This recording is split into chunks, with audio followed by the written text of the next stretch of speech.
I get a kick out of seeing what kind of gags they make and which ones they want to go for and which ones they just sort of lay and wait for. It's pretty clever. What kind of timing did they have to do a short like this? What would be the schedule on something like They do this? like a month or six weeks. Like a 6 to 8 week schedule. At least at Warner Brothers, I remember reading that. At least at Disney, the director, they would have what they called the music room, where the director would sit with the musician and the layout artist, and they would work through the timing and the music kind of at the same time. So the music would be written hand in hand as the animation would be timed out and animated. So if an animator decided, you know, I need another 7 frames or 2 frames or whatever, they'd have to go back to the musician. He'd have to change his score. In the case of anyway the Pixar films, we just time stuff sort of blindly to whatever we think, and then folks like Michael come in and have to work. What are you doing? Yeah, exactly. So you I do all the can't music. find a tempo. What is going on? Which I know we talked about, like in Married Life, that sequence in Up, wanting to do that just for timing reasons. It didn't work out, but we were hoping to do music first, Right. and then animate to that. But most of the time, it's the opposite. No, how fun would that be to be able to do both at the same time? Oh, it would be great, and it's, you know, it would be a luxury that we generally. It's nice to think about, but you know, schedules being as they are, it rarely is practical. The other thing I wanted to mention about when you listen to these things, and you know, again, I stress that I did grow up on Warner Brothers cartoons and Tom and Jerry, you know, the MGM stuff.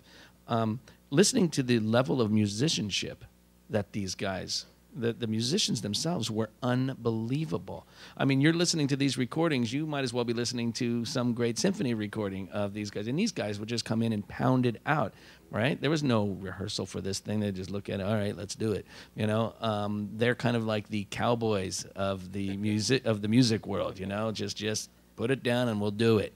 And the other thing is, as I mentioned before, these were the studio orchestras. These were, like, the last one would obviously be the MGM Orchestra. That's mostly a piano track. That was the guy who played piano for the MGM Orchestra, and it's pretty cool playing. Yeah, I'm just looking at the next one, which is one of my favorites. You know, the Back Alley Uproar. It's pretty brilliant. It's pretty great, and it does have the Hungarian Rhapsody in it as well, which we'll find, but not in the sense that you've seen it here. You're going to get a snippet of about, oh, geez, you have Rossini, you have Liszt, you have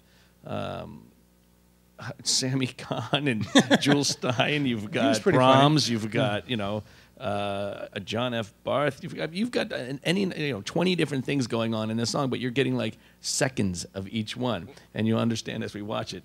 It's just one of the greatest things ever. For me, it's a real Carl Stalling extravaganza. Yeah. Do you think he had ADD?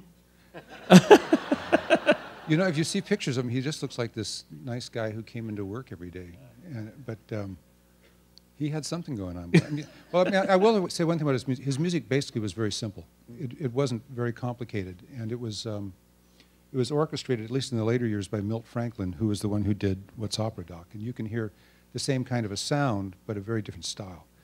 I heard a recording when I was working on Tiny Toons, since we had to try and do his style. There was a recording of him doing the William Tell Overture, really fast. You know, and the orchestra's just beating. And after it's all over, you hear this voice come from the booth. Very good. I have all of the original recordings to the Scott Bradley stuff for Tom and Jerry, really? all of those, and you can hear very similar kinds of comments and stuff.